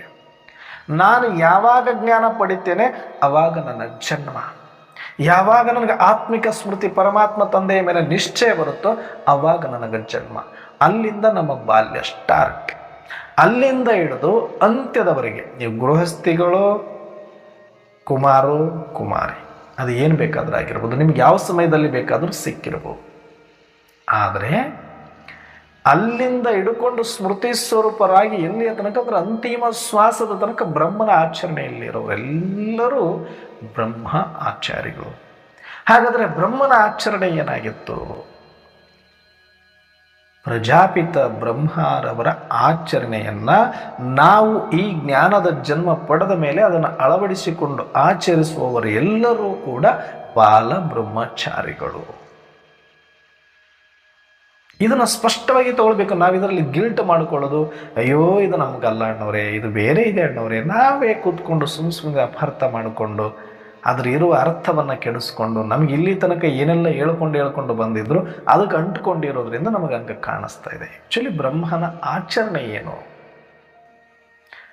ಪ್ರಜಾಪಿತ ಬ್ರಹ್ಮರವರ ಆಚರಣೆ ಅಥವಾ ಅಂತಿಮ ಗುರಿ, ಅವರ ಶ್ವಾಸವು ಕೂಡ ಏನು ಅಂದರೆ ಆತ್ಮ ಅಭಿಮಾನಿಯಾಗಿರೋದು, ಆತ್ಮಿಕ ಸ್ಮೃತಿಯಲ್ಲಿಯೇ ಇರುವುದು. ಮೇ ಆತ್ಮ ಹೂँ, ಮೇ ಆತ್ಮ ಹೂँ, ಮೇ ಆತ್ಮ ಹೂँ, ಮೇ ಆತ್ಮ ಹೂँ. ಶ್ವಾಸದಲ್ಲಿಯೂ ಕೂಡ ಆತ್ಮದ ಜಪ, ಆತ್ಮದ ಸ್ಮೃತಿ, ಆತ್ಮದ ಪ್ರಜ್ಞೆ, ಆತ್ಮದ ಬೆಳಕಿನಲ್ಲಿ ಇರೋದು, ಆತ್ಮೀಯ ದೃಷ್ಟಿಯಲ್ಲಿ ಬರೋದೇ ಅವರ ಅಂತಿಮ ಗುರಿ. ಇದನ್ನೇ ಬ್ರಹ್ಮ ಬಾಬರವರಿಗೆ, ಬ್ರಹ್ಮನಿಗೆ ಆದೇಶ ಮಾಡಿದ್ದು ಶಿವ ತಂದೆ. ಓಂ ಶಾಂತಿ. ಓಂ ನಮಃ ಶಿವಾಯ ಅಲ್ಲ, ಓಂ ಶಾಂತಿ ಅಂದರೆ ನಾನು ಆತ್ಮ ನನ್ನ ಸ್ವಧರ್ಮ ಶಾಂತಿ ಎನ್ನುವ ಆ ಸ್ವರೂಪದಲ್ಲಿ ಸ್ಥಿತನಾಗುವಂತ ಬ್ರಹ್ಮರವರಿಗೆ ಹೇಳಿದರು. ಓಂ ಶಾಂತಿ ಅದು ನನ್ನ ಸ್ವರೂಪ. ಅದು ಆ ಸ್ವರೂಪವನ್ನು ಪ್ರತ್ಯಕ್ಷ ಮಾಡಿಕೊಳ್ಳೋದಕ್ಕೆ ಹೇಳಿದರು. ಅವಾಗಿಂದ ಕೂತ್ಕೊಂಡ್ರು ಮೇ ಆತ್ಮ ಹೂ, ಮೇ ಆತ್ಮ ಹೂ, ಮೇ ಆತ್ಮ ಹೂ, ಮೇ ಆತ್ಮ ಹೂ, ಮೇ ಶರೀರ ನಹಿ, ಮೇ ಆಂಕ್ ನಹಿ, ಮೇ ಹಾಥ್ ನಹಿ, ಮೇ ಪಾವ್ ನಹಿ, मैं आत्मा हूँ, मैं आत्मा हूँ, मैं आत्मा हूँ. ಮೇ ಲೇಖರಾಜ್ ನಹಿ ಮೇ ಆತ್ಮ ಹೂ ಮೇ ಆತ್ಮ ಹೂ ಮೇ ಆತ್ಮ ಹೂ. ಅಂದರೆ ಬ್ರಹ್ಮನ ಸಂಪೂರ್ಣ ಆಚರಣೆ ಏನು ಅಂದರೆ ಆತ್ಮ ಅಭಿಮಾನಿ ಆಗಿರೋದು, ಆತ್ಮಿಕ ಸ್ಮೃತಿಯಲ್ಲಿ ಬರೋದು. ಯಾರು ಆತ್ಮಿಕ ಸ್ಮೃತಿಯಲ್ಲಿ ಬಂದಿದ್ದಾರೆ, ಆತ್ಮದ ಜಾಗೃತಿಯಲ್ಲಿದ್ದಾರೆ, ಅವರಿಗೆ ಯಾವ ವಿಕಾರಗಳು ಕೂಡ ಅವರ ಹತ್ತಿರ ಸುಳಿಯೋದಿಲ್ಲ. ಬರೀ ಸ್ಥೂಲವಾದಂಥ ಬ್ರಹ್ಮಚರ್ಯವನ್ನು ಆಚರಣೆ ಮಾಡೋದಲ್ಲ, ಒಳಗಡೆ ಸೂಕ್ಷ್ಮವಾಗಿರುವ ವಿಕಾರಗಳು ಬೇಕಾದಷ್ಟಿದೆ. ಶರೀರದ ಸಂಪರ್ಕದಿಂದ ಕೆಟ್ಟು ಹೋಗುತ್ತೆ ಬ್ರಹ್ಮಚರ್ಯ ಅನ್ನೋದಲ್ಲ, ಮನಸ್ಸು ಎಷ್ಟು ಕೆಟ್ಟಿದೆ ಅನ್ನೋದ್ರ ಮೇಲೆ ಆಧಾರಿತ ಆಗಿರುತ್ತೆ. ಎಷ್ಟು ಮನಸ್ಸೊಳಗಡೆ ಕಾಮ ತುಂಬಿದೆ, ಎಷ್ಟು ಮನಸ್ಸೊಳಗಡೆ ಕ್ರೋಧ ತುಂಬಿದೆ, ಎಷ್ಟು ಮನಸ್ಸೊಳಗಡೆ ಮೋಹ ತುಂಬಿದೆ, ಎಷ್ಟು ಮನಸ್ಸೊಳಗಡೆ ದ್ವೇಷ ಅಸೂಯೆಗಳು ತುಂಬಿದೆ, ಎಷ್ಟು ಮನಸ್ಸೊಳಗಡೆ ಅಹಂಕಾರ ತುಂಬಿದೆ, ಎಷ್ಟು ಮನಸ್ಸೊಳಗಡೆ ಅಭಿಮಾನ ತುಂಬಿದೆ, ಎಷ್ಟು ಮನಸ್ಸೊಳಗಡೆ ಭಯ ತುಂಬಿದೆ. ನೀವು ಮದುವೆ ಆಗದಿರ ಇದ್ದು ಸ್ಥೂಲ ಬ್ರಹ್ಮಚಾರಿಗಳೇ ಆಗಿದ್ರು, ಬ್ರಹ್ಮಚರ್ಯವನ್ನು ಪಾಲನೆ ಮಾಡಿದ್ರು ಕೂಡ, ಗೃಹಸ್ಥ ಜೀವನಕ್ಕೆ ಕಾಲಿಟ್ಟಿಲ್ಲ ಅಂದರೂ ಕೂಡ ಮನಸ್ಸಿನ ಒಳಗಡೆ ಸಂಸಾರ ಇದೆಯಲ್ಲ. ಕಾಮ ಮನಸ್ಸಿನೊಳಗಡೆ ಇದ್ರೆ, ಕಾಮ ಅಂದ್ರೇನು ಇಚ್ಛೆ, ಇಚ್ಛೆಗಳು ಯಾವುದಾದ್ರೇನು ಅದೆಲ್ಲವೂ ಕಾಮ. ಕೆಲವರು ಹೆಸರಿಗಾಗಿ, ಕೆಲವರು ಸ್ಥಾನಕ್ಕಾಗಿ, ಕೆಲವರು ಪೋಸ್ಟ್ ಪೊಸಿಷನ್ನಿಗಾಗಿ, ಕೆಲವರು ನಾನು ನಂದು ಅಂತದಕ್ಕಾಗಿ ಯಾವ ಇಚ್ಛೆ ಬೇಕಾದರೂ ಇದ್ರೂ ಕೂಡ ಒಳ್ಳೆ ಸ್ಪೀಕರ್ ಆಗಬೇಕು, ಒಳ್ಳೆ ಟೀಚರ್ ಆಗಬೇಕು, ಒಳ್ಳೆ ಸೆಂಟರ್ ಕಟ್ಟಬೇಕು, ಒಳ್ಳೆ ಪೊಸಿಷನಲ್ಲಿ ಇರಬೇಕು, ಇದು ಕೂಡ ಕಾಮನೇನೆ, ಇದು ಕೂಡ ಇಚ್ಛೆನೇ, ಸೂಕ್ಷ್ಮ. ಇದು ಸಂಸಾರನೇ, ಇದು ಅಪವಿತ್ರನೇ, ಇದು ವ್ಯರ್ಥನೇ. ಎಲ್ಲಿ ವ್ಯರ್ಥ ಇದೆಯೋ ಅದು ಅಪವಿತ್ರ. ಅವ್ರು ಯಾರು ಬೇಕಾದವರಾಗಲಿ, ಎಲ್ಲಿ ಬೇಕಾದರೂ ಇರಲಿ, ಎಂಥವ್ರು ಬೇಕಾದರೂ ಆಗಿರಲಿ, ಸಂಸಾರ ಬರೀ ಹೊರಗಡೆ ಇರೋದಲ್ಲ, ಒಳಗಡೆ ಇರೋದು. ಹೊರಗಡೆಯಿಂದ ನಾವು ಈರುಳ್ಳಿ ಬೆಳ್ಳುಳ್ಳಿ ತಿನ್ನಲ್ಲ, ಸಾತ್ವಿಕ ಆಹಾರ ಪದ್ಧತಿಯನ್ನು ನಾವು ಅಳವಡಿಸ್ಕೊಂಡು ಬಿಟ್ಟಿದ್ದೀವಿ ಅಂದ ಮಾತ್ರಕ್ಕೆ ನಾವು ಪರ್ಫೆಕ್ಟ್ ಅಲ್ಲ. ಅದು ಆರಂಭದ ಒಂದು ಮೆಟ್ಟಿಲಷ್ಟೆ, ಅದು ಒಂದು ನಿಯಮ ಅಷ್ಟೆ. ಬಾಯಿಂದ ಹೋಗೋ ಆಹಾರ ಶರೀರಕ್ಕಷ್ಟೇ ಸಂಬಂಧಪಡುತ್ತೆ. ಅದು ಶರೀರವನ್ನು ಹಾಳು ಮಾಡ್ಬೋದು ಬಹಳ ಅಂದರೆ. ಆದರೆ ಮನಸ್ಸಿನ ಒಳಗಡೆ ಏನು ತಗೊಳ್ತೀವಲ್ಲ ಆಹಾರ, ಕಣ್ಣಿನಿಂದ ನೋಡೋದು ಆಹಾರ, ಕಿವಿಯಿಂದ ಕೇಳೋದು ಆಹಾರ, ಸಂಕಲ್ಪ ಮಾಡೋದು ಆಹಾರ, ಭಾವಿಸುವುದು ಆಹಾರ, ಕಲ್ಪಿಸುವುದು ಆಹಾರ, ಆಲೋಚಿಸುವುದು ಆಹಾರ, ಅದರೊಳಗಡೆ ಎಷ್ಟು ಕೆಟ್ಟದ್ದಿದೆ, ಎಷ್ಟು ಫಿಲ್ಟರ್ ಮಾಡಿದ್ದೀವಿ, ಎಷ್ಟು ಒಳ್ಳೆಯದು ಕೆಟ್ಟದಂತ ಆರಿಸಿದ್ದೀವಿ, ಎಷ್ಟು ಆರಿಸಿ ಆಲೋಚನೆ ಮಾಡಿದ್ದೀವಿ, ಎಷ್ಟು ಆರಿಸಿ ನೋಡಿದ್ದೀವಿ, ಎಷ್ಟು ಆರಿಸಿ ಕೇಳಿದ್ದೀವಿ, ಎಷ್ಟು ಆರಿಸಿ ಭಾವಿಸಿದ್ದೀವಿ, ಎಷ್ಟು ಫಿಲ್ಟರ್ ಇಟ್ಕೊಂಡಿದ್ದೀವಿ ಮನಸ್ಸಿಗೆ. ಹೊರಗಡೆ ಈರುಳ್ಳಿ ಬೆಳ್ಳುಳ್ಳಿ ಬಿಡಲಿಲ್ಲ ಅಂದ್ರೆ ಒಂದಷ್ಟು ಶರೀರ ಕೆಡಿಸ್ಬೋದು, ಒಂದಷ್ಟು ತಮೋಪ್ರಧಾನ ಅನ್ನಿಸ್ಬೋದು. ಆದರೆ ಮನಸ್ಸು ಎಷ್ಟು ವರ್ಷಗಳಿಂದ ತಮೋಪ್ರಧಾನ ಆಗೋಗಿದೆ, ಎಷ್ಟು ವಿಕಾರದಿಂದ ತುಂಬೋಗಿದೆ. ಇವತ್ತಿಗೂ 20 ವರ್ಷ 30 ವರ್ಷ ಈ ಮಾರ್ಗದಲ್ಲಿ ನಡೀತಾ ಇದ್ರು ಒಂದು ಸಣ್ಣ ಕೋಪ ಕಡಿಮೆ ಆಗಲಿಲ್ಲ, ಚಾಡಿ ಹೇಳೋದು ನಿಂತ್ಕೊಂಡಿಲ್ಲ, ಪರಚಿಂತನೆ ಮಾಡೋದು ಬಿಡಲಿಲ್ಲ, ವ್ಯರ್ಥ ಮಾತಾಡೋದು ಬಿಡಲಿಲ್ಲ, ಮೌನ ಆಗಕ್ಕೆ ಬರಲಿಲ್ಲ. ಹೊರಗಡೆ ಈರುಳ್ಳಿ ಬೆಳ್ಳುಳ್ಳಿ ಮ್ಯಾಟ್ರಲ್ಲ, ಒಳಗಡೆ ಇರೋ ಎಷ್ಟು ಈರುಳ್ಳಿಗಳಿದೆ, ಎಷ್ಟು ಬೆಳ್ಳುಳ್ಳಿ ಇದೆ, ಅರ್ಥಾತ್ ಎಷ್ಟು ತಮೋ ಪ್ರಧಾನತೆ ತುಂಬಿಕೊಂಡಿದೆ ಒಳಗಡೆ ಹೊಲಸು, ಅದು ಖಾಲಿ ಆಗಬೇಕಲ್ಲ. ಅದು ಇಷ್ಟು ದಿನ ತಿಂದಿರೋದು ವಾಸನೆ, ನಾವು ಏನು ತಿಂದಿರ್ತಿದ್ವಿ ಅದೇ ಡೇಗೆ ಬರುತ್ತಲ್ಲ ನಮಗೆ, ಏನು ತಿಂದಿದ್ದೀವಿ ಅದೇ ವಾಮಿಟ್ ಆಗುತ್ತಲ್ಲ ನಮಗೆ, ಅದೇ ಸ್ಮೆಲ್ ಬರುತ್ತಲ್ಲ. ಹಾಗೆ ಎಷ್ಟೋ ಜನ್ಮಗಳಿಂದ ಬರೀ ಈರುಳ್ಳಿ ಬೆಳ್ಳುಳ್ಳಿ ಇವತ್ತು ಬಿಟ್ಟಿರ್ಬೋದು, ಆದರೆ ತಿಂದಿರೋದು ಮೊದಲು ಇದ್ದಿದೆಯಲ್ಲ, ಅದರ ಎಫೆಕ್ಟ್ ಇರುತ್ತಲ್ಲ, ಅದು ರೋಗ. ರೋಗ ಬಂದಿದೆ ಅಂತ ಗೊತ್ತಾದ್ಮೇಲೆ ಡಾಕ್ಟರ್ ಹೇಳ್ತಾನೆ ಇದನ್ನು ತಿನ್ನಬೇಡ ಅಂತ. ಅದು ಶುಗರ್ ಆಗಲಿ, ಬಿ ಪಿ ಆಗಲಿ, ಇನ್ನೊಂದಾಗಲಿ ಮತ್ತೊಂದಾಗಲಿ. ಆದರೆ ಮೊದಲು ತಿಂದಿರೋದಕ್ಕೆ ಈಗ ಆಲ್ರೆಡಿ ರೋಗ ಬಂದಿದೆ, ಹಾಗಂತ ಹೇಳ್ಬಿಟ್ಟು ಇವತ್ತು ಬಿಟ್ಟ ತಕ್ಷಣ ನಾನು ಆರೋಗ್ಯವಂತ ಅಂತ ಹೇಳ್ಕೊಳಕ್ಕಾಗಲ್ಲ. ರೋಗ ಇರೋದಕ್ಕೆ ಬಿಡು ಅಂತ ಹೇಳಿರೋದು, ಆಲ್ರೆಡಿ ತಿಂದು ಕೆಡಿಸ್ಕೊಂಡಿದೆಯಾ. ಹಾಗೆ ಮೊದಲು ತಿನ್ನಬಾರ್ದನ್ನು ತಿಂದು, ನೋಡಬಾರ್ದನ್ನು ನೋಡಿ, ಮಾಡಬಾರ್ದನ್ನು ಮಾಡಿ, ಯೋಚಿಸಬಾರ್ದನ್ನು ಯೋಚಿಸಿ ವ್ಯರ್ಥದಲ್ಲಿ ಇರೋದರಿಂದ ಮನಸ್ಸು ಹದಗೆಟ್ಟು ಹೋಗಿತ್ತು, ಕೊಳತು ಹೋಗಿತ್ತು, ರೋಗಗ್ರಸ್ತ ಆಗಿತ್ತು. ಹಾಗಾಗಿ ಒಂದಷ್ಟು ಸ್ಥೂಲ ನಿಯಮಗಳು, ಹಾಗಾಗಿ ಒಂದಷ್ಟು ಸೂಕ್ಷ್ಮ ನಿಯಮ. ಸ್ಥೂಲ ನಿಯಮಗಳಲ್ಲಿ ನಾವು ಪರ್ಫೆಕ್ಟ್ ಇದ್ದೀವಿ ಅಂದರೆ ಸೂಕ್ಷ್ಮದ ಕಡೆಗೆ ಗಮನನೇ ಕೊಟ್ಟಿಲ್ಲ ಅಂದ್ರೆ ನೀವು ಈ ಜನ್ಮಕ್ಕಲ್ಲ ಯಾವ ಜನ್ಮಕ್ಕೂ ನಿಮ್ಮನ್ನು ಉದ್ಧಾರ ಮಾಡಲಿಕ್ಕೆ ಯಾರಿಂದನೂ ಸಾಧ್ಯ ಇಲ್ಲ. ತೋರಿಕೆಗೆ ಮಾಡಕ್ಕೆ ನಿಂತು ಬಿಟ್ರು ಅಂದರೆ ಮಲಗಿದಂತೆ ನಟನೆ ಮಾಡೋಕ್ಕೆ ನಿಂತರು ಅಂದರೆ ಯಾರೂ ಎಬ್ಬಿಸಕ್ಕಾಗಲ್ಲ. ಎಲ್ಲ ತಿಳುವಳಿಕೆ ಇದ್ದೂ ಕೂಡ ನೀವು ಬರೀ ವ್ಯರ್ಥ ವ್ಯರ್ಥ ವ್ಯರ್ಥ ವ್ಯರ್ಥ, ಪರಚಿಂತನೆ ಪರಚಿಂತನೆ ಪರಚಿಂತನೆ. ಇದರಂಥ ದೊಡ್ಡ ಡೇಂಜರ್ ರೋಗನೇ ಯಾವುದಿಲ್ಲ. ನಿಮಗೆ ಗೊತ್ತಾಗಲ್ಲ, ನಿಮ್ಮ ಸರ್ವನಾಶ ಮಾಡಿ ಹಾಕ್ಬಿಡುತ್ತೆ ಈ ವ್ಯರ್ಥ ಚಿಂತನೆ ಪರಚಿಂತನೆ. ದೊಡ್ಡ ವಿಕಾರ ಇದು. ಎಲ್ಲ ಖಜಾನೆಗಳು ಕೂಡ ವ್ಯರ್ಥ ಆಗುತ್ತೆ ಅಂತ ಹೇಳ್ತಾರೆ. ಎಲ್ಲಿ ವ್ಯರ್ಥ ಇದೆಯೋ ಎಲ್ಲ ಖಜಾನೆಗಳು ನಿಮ್ಮ ಪಾಲಿಗೆ ವ್ಯರ್ಥ. ಹಾಗಾಗಿ ಬಾಲ ಬ್ರಹ್ಮಚಾರಿ ಆಗೋದು ಅಂತಂದರೆ ಹೊರಗಡೆ ನಿಯಮಗಳನ್ನೆಲ್ಲ ಪಾಲಿಸಲೇಬೇಕು, ಮಸ್ಟ್ ಅಂಡ್ ಶುಡ್. ಅದು ಆಹಾರ ನಿಯಮಗಳನ್ನಾಗಲಿ, ಮುರಳಿ ಕೇಳೋದಾಗಲಿ, ಅಮೃತ ವೇಳೆ ಹೇಳೋದಾಗಲಿ, ನುಮಾಶ್ಯಾಮ ಯೋಗ ಮಾಡೋದಾಗಲಿ, ಪ್ರತಿ ಸಲ ಭೋಗ ಇಟ್ಟು ಆಹಾರವನ್ನು ಸ್ವೀಕಾರ ಮಾಡೋದಾಗಲಿ, ಬ್ರಹ್ಮಭೋಜನ, ಇಷ್ಟು ಸ್ಥೂಲ ನಿಯಮದ ಜೊತೆಗೆ ನಮ್ಮ ಒಳಗಡೆ ಎಲ್ಲಿಯ ತನಕ ನಾವು ಆತ್ಮದ ಸ್ಮೃತಿಯಲ್ಲಿ ಬರೋದಿಲ್ವೋ ಅಲ್ಲಿಯ ತನಕ ನಮ್ಮ ದೃಷ್ಟಿ, ನಮ್ಮ ಶ್ರವಣ, ನಮ್ಮ ನಾಲಿಗೆ, ನಮ್ಮ ಮನಸ್ಸು ಶುದ್ಧ ಆಗೋದಿಲ್ಲ. ಆತ್ಮದ ಸ್ಮೃತಿಯಲ್ಲಿ ಇದ್ದಾಗ ದೃಷ್ಟಿ ಆತ್ಮೀಯವಾಗಿರಬೇಕು, ಆತ್ಮೀಯ ಶ್ರವಣ ಇರಬೇಕು, ಆತ್ಮೀಯ ಮಾತು ಇರಬೇಕು, ಆತ್ಮೀಯ ಮಧುರತೆ ಇರಬೇಕು. ಇದು ಬ್ರಹ್ಮನ ಆಚರಣೆ. ಶಾಂತವಾಗಿರೋದು, ಮೌನವಾಗಿರೋದು, ಏಕಾಂತವಾಗಿರೋದು, ಡೀಪ್ ಸೈಲೆನ್ಸಲ್ಲಿ ಇರೋದು, ಶಾಂತಿಯ ವಾತಾವರಣ ತಯಾರು ಮಾಡೋದು, ಅವರು ಮಾತ್ರ ಬಾಲ ಬ್ರಹ್ಮಚಾರಿಗಳು. ನಾವು ಸರೆಂಡರ್ ಆಗಿದ್ದೀವಿ, ನಮ್ಗೆ ಇಷ್ಟು ವರ್ಷ ಆಯಿತು, ನಾವು ಏನಂದ್ರೂ ನಡೀತದೆ, ನಾವು ಏನು ಮಾಡಿದ್ರು ನಡೀತದೆ, ನನ್ನ ಕೋಪ ಮಾಡ್ಕೊಳ್ಬೋದು, ನನಗೆ ಜವಾಬ್ದಾರಿ ಇದೆ ಅಂತ ಸುಮ್ಮನೆ ಹಂಗಿಲ್ಲ ದಾರಿ. ಯಾರು ಬೇಕಾದವ್ರು ಇರಲಿ, ಅವ್ರು ಕೋಪ ಮಾಡ್ಕೊಂಡ್ರೆ ಫೇಲೇ, ಇನ್ನೊಬ್ರದ್ದು ಪರಚಿಂತನೆ ಮಾಡಿದ್ರೆ ಫೇಲೇ, ಕಸಿಬಿಸಿ ಆದರೆ ಫೇಲೇ, ಭಯ ಪಟ್ಟರೆ ಫೇಲೇ. ಯಾರು ಬೇಕಾದವರು ಎಲ್ಲಿ ಬೇಕಾದರೂ ಇರಲಿ ಅವರು, ಯಾಕಂದ್ರೆ ಒಳಗಡೆ ಗಟ್ಟಿ ಆಗಿಲ್ಲ. ಅದಕ್ಕೆ ದಾದಿಗಳು ಎಂಥ ಉದಾಹರಣೆ. ಅವ್ರಿಗಿರುವಷ್ಟು ಜವಾಬ್ದಾರಿ ಇವತ್ತು ನಮಗೆ ಯಾರಿಗಿದೆ? ಅವರು ಮಾಡಿರುವಷ್ಟು ಸೇವೆ ನಾವೇನು ಮಾಡ್ತಾ ಇದ್ದೀವಿ? ಅವರಿರುವಂಥ ಪರಿಸ್ಥಿತಿಯಲ್ಲಿ ನಾವೆಲ್ಲಿದ್ದೀವಿ? ಇವತ್ತು ಆರಾಮಾಗಿದ್ದೀವಿ ನಾವೆಲ್ಲರೂ. ಆದರೂ ಮಾತಿಗೂ ಕೋಪ, ಮಾತಿಗೂ ದ್ವೇಷ, ಮಾತಿಗೂ ಅಸೂಯೆ, ಮಾತಿಗೂ ಕೂಡ ಪರಚಿಂತನೆ, ವ್ಯರ್ಥ ಚಿಂತನೆ, ವ್ಯರ್ಥ ಆಲೋಚನೆ, ಘರ್ಷಣೆಗಳು. ಇವರು ಯಾರೂ ಕೂಡ ಬ್ರಹ್ಮಚಾರಿಗಳೇ ಅಲ್ಲ. ಬಾಲ ಬ್ರಹ್ಮಚಾರಿ ಬಿಟ್ಬಿಡಿ, ಬ್ರಹ್ಮಚಾರಿಗಳೇ ಅಲ್ಲ. ಮರುಜನ್ಮನೇ ಪಡೆದಿಲ್ಲ ಇವರು. ಮರುಜನ್ಮ ಪಡೆದವರು ಬಾಲ ಬ್ರಹ್ಮಚಾರಿಗಳಾಗ್ತಾರೆ. ಮರುಜನ್ಮ ಪಡೆದ ಮೇಲೆ ಹಿಂಗೆ ಯಾಕೆ ಆಡ್ತಾರೆ ಇವರು?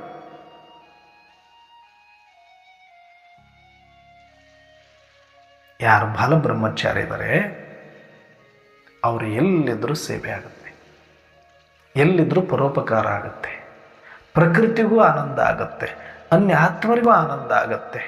ಆತ್ಮ ಸ್ವಯಂ ಆನಂದ ಸ್ವರೂಪದಲ್ಲಿರುತ್ತೆ, ಪರಮಾತ್ಮನು ಕೂಡ ಖುಷಿ ಪಡ್ತಾರೆ. ಆ ಥರ ನಾವು ಬಾಲ ಬ್ರಹ್ಮಚಾರಿಗಳಾಗಿ ಶ್ರೇಷ್ಠ ವೃತ್ತಿ, ಶ್ರೇಷ್ಠ ಚಿತ್ತದಲ್ಲಿದ್ದು ಶಾಂತತೆಯಲ್ಲಿರೋಣ. ಬಾಲ ಬ್ರಹ್ಮಚಾರಿಗಳು ಎಲ್ಲರೂ ಆಗ್ಬೋದು. ನೀವು ಮಾತೆಯರು ಇರ್ಬೋದು, ಮನೆಯಲ್ಲಿರೋರು ಇರ್ಬೋದು, ಎಷ್ಟೇ ವಯಸ್ಸಾಗಿರೋರು ಇರ್ಬೋದು, ಎಷ್ಟು ದೊಡ್ಡ ಸಂಸಾರಿಗಳೇ ಆಗಿರ್ಬೋದು, ಉದ್ಯೋಗ ವ್ಯಾಪಾರ ಮಾಡಿರೋರೇ ಆಗಿರ್ಬೋದು. ಆದರೆ ಬಾಲ ಬ್ರಹ್ಮಚಾರಿ ಅಂದರೆ ಯಾವಾಗ ನಮಗೆ ಜ್ಞಾನ ಸಿಕ್ತು ಅವಾಗಿಂದ ಬಿಟ್ಬಿಡಿ. ಈ ಕ್ಷಣಕ್ಕೆ ನಮಗಿದು ಅರಿವಾಯ್ತಲ್ಲ, ಇಲ್ಲಿಂದ ಆದ್ರೂ ನಾನು ಆತ್ಮದ ಸ್ಮೃತಿಯಲ್ಲಿ ಇರ್ತೇನೆ. ಪರಚಿಂತನೆ ಮಾಡೋದಿಲ್ಲ, ವ್ಯರ್ಥ ಚಿಂತನೆ ಮಾಡೋದಿಲ್ಲ, ವಿಕಾರದಲ್ಲಿ ಬರೋದಿಲ್ಲ, ವ್ಯರ್ಥ ಸಂಕಲ್ಪಗಳಿಗೆ ಅವಕಾಶ ಕೊಡೋದಿಲ್ಲ. ನಾನು ಆತ್ಮಿಕ ಸ್ಮೃತಿಯಲ್ಲಿದ್ದು ಆತ್ಮ ಆತ್ಮ ಆತ್ಮ ಆತ್ಮ ಆತ್ಮದ ಗುಣಗಾನದಲ್ಲಿ, ಆತ್ಮದ ಸ್ವಭಾವದಲ್ಲಿ, ಆತ್ಮದ ಸ್ವರೂಪದಲ್ಲಿ, ಆತ್ಮದ ಸ್ವಮಾನದಲ್ಲಿ ಉಳಿಯುವಂಥ ಪ್ರಾಮಾಣಿಕ ಅಭ್ಯಾಸ ಮಾಡ್ತೀವಿ ಅಂದರೆ ನೀವು ಬಾಲ ಬ್ರಹ್ಮಚಾರಿಗಳು, ನೀವು ಪರೋಪಕಾರಿಗಳು. ಯಾರು ಇದನ್ನು ಮಾಡ್ತಾರೆ ಇವರು ಮರುಜೀವದಲ್ಲಿ ಶ್ರೇಷ್ಠರಾಗಲಿಕ್ಕೆ ಸಾಧ್ಯ ಅಂತ ಇವತ್ತು ಶಿವತಂದೆ ಕೊಟ್ಟಿದ್ದಾರೆ. ಮತ್ತು ಇನ್ನೊಂದು ಹೇಳಿದರೆ, ಈ ಒಂದು ತಿಂಗಳದ ಅವ್ಯಕ್ತ ಸೂಚನೆ, ಸಂಪನ್ನರಾಗುವ ಕರ್ಮಾತೀತರಾಗುವುದರಲ್ಲಿಯೇ ತತ್ಪರಾಗಿರ್ಬೇಕು. ನಾವು ತತ್ಪರ. ಎಷ್ಟು ಮಗ್ನಾಗ್ಯಾರ ಇವರು ಈ ಕೆಲಸದಲ್ಲಿ ಅಂತಾರಲ್ಲ, ಯಾರಾದರೂ ಕೂಗಿದ್ರು ಕೇಳಿಸಲ್ಲ ನೋಡ್ರಿ, ಇವರು ಎಷ್ಟು ಮಗ್ನ ಆಗ್ಬಿಟ್ಟಿದ್ದಾರೆ ನೋಡೋದ್ರಲ್ಲಿ, ಮಾಡೋದ್ರಲ್ಲಿ, ಏನೋ ಒಂದು ಕೆಲಸಕಾರ. ಹಾಗೆ ನಮಗಿದು ಒಂದು ಸಂಪಾದನೆ, ಇದು ಒಂದು ಖುಷಿ, ಇದು ಒಂದು ಸುಖ, ಇದು ಒಂದು ಸಂಸಾರ ನಮ್ಮದು. ಇದರೊಳಗಡೆ ಎಷ್ಟು ಮಗ್ನ ಆಗಬೇಕು ಅಂದರೆ ಕರ್ಮಾತೀತರಾಗಲಿಕ್ಕೆ, ಸಂಪನ್ನರಾಗ್ಬಿಡಬೇಕು. ಅಷ್ಟು ಅಷ್ಟು ಮಗನ ಆಗಬೇಕು ಅಂತ ಹೇಳ್ತಾರೆ. ನಿಮಗೆ ಬೇರೆ ಕೆಲಸನೇ ಇಲ್ಲ. ಸಂಪನ್ನ ಆಗೋದು, ಕರ್ಮಾತೀತ ಆಗೋದು ಅಂದ್ರೆ ಆತ್ಮಿಕ ನಶೆಯಲ್ಲಿ, ಆತ್ಮಿಕ ಸ್ಥಿತಿಯಲ್ಲಿ ಆತ್ಮ ಅಂತ ಎಲ್ಲರನ್ನ ನೋಡಿ ವ್ಯರ್ಥ ಮುಕ್ತ ಆಗೋದು. ಇಷ್ಟೇ ಕರ್ಮಾತೀತ ಅಂದರೆ ಇವರೇ ನಿಜವಾದ ಬಾಲಬ್ರಹ್ಮಚಾರಿಗಳು, ಇವರೇ ನಿಜವಾದಂತಹ ಪರೋಪಕಾರಿಗಳು. ಇಂಥ ಒಂದು ಅವಕಾಶವನ್ನು ಕೊಟ್ಟು ಡ್ರಾಮಾ ನಮಗೆ ಪರೋಪಕಾರ ಮಾಡಿದೆ, ಸಮಯ ನಮಗೆ ಪರೋಪಕಾರ ಮಾಡಿದೆ, ಪಾತ್ರ ನಮಗೆ ಪರೋಪಕಾರ ಮಾಡಿದೆ. ಪರಮಾತ್ಮ ಶಿವ ತಂದೆಯು ಕೂಡ ನಮಗೆ ಅವಕಾಶ ಕೊಟ್ಟಿದ್ದಾರೆ, ಮಾರ್ಗದರ್ಶನ ಮಾಡಿದ್ದಾರೆ. ಇದೆಲ್ಲವೂ ಸಾಫಲ್ಯ ಮಾಡಿಕೊಳ್ಬೇಕು ಅಂದರೆ ನಾನು ಎಚ್ಚರ ಆಗಬೇಕು. ಸಾಕು ಯಾರ ಬಗ್ಗೆ ಮಾತಾಡಿ ಏನು ಮಾಡೋದಿದೆ, ಯಾರ ಬಗ್ಗೆ ಎಷ್ಟು ಚಿಂತನೆ ಮಾಡಿ ಏನಾಗಬೇಕಾಗಿದೆ. ನನ್ನ ಸ್ವಚಿಂತನೆ ನನಗೆ ಮುಖ್ಯ. ಯಾರು ಸ್ವಚಿಂತನೆಯಲ್ಲಿ ತೊಡಗಿದರೆ ಅವರು ಮಾತ್ರ ಸಂಪನ್ನ ಕರ್ಮಾತೀತರಾಗಲಿಕ್ಕೆ ಸಾಧ್ಯ. ಹಾಗಾಗಿ ನಾವು ಪರಚಿಂತನೆಯನ್ನು, ವ್ಯರ್ಥ ಚಿಂತನೆಯಿಂದ ಮುಕ್ತರಾಗಿ ಸ್ವಚಿಂತನೆಯಲ್ಲಿ ಮುಳುಗಿ ಆದಷ್ಟು ಬೇಗ ಸಂಪನ್ನ ಕರ್ಮಾತೀತರಾಗ್ತೇವೆ ಬಾಬಾ ಅಂತ ಪ್ರತಿಜ್ಞೆ ಮಾಡಿ ಈ ಕ್ಷಣದಿಂದಲೇ ಫುಲ್ ಸ್ಟಾಪ್ ಇಡು. ಅಚ್ಚ ಓಂ ಶಾಂತಿ.